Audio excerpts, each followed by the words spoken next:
Hi everyone and welcome back to another YouTube video. Today we'll show you how to connect Discord to your Xbox. If you like this video, make sure to give it a big thumbs up. So let's get started. So the first thing you need is your Discord application downloaded on your phone. Once that's done, open the application. Now click on this icon, the small smiley face. Here you can see a set of options.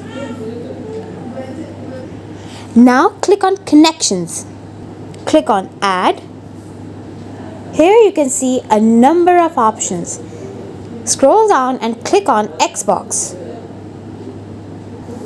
Now click on Get Started. Continue. Here you need to sign in with your Microsoft account, the same one that you've logged into your Xbox. Once you've added your credentials, it'll give you this message. Click on Next. Now it will ask you to give it authorization.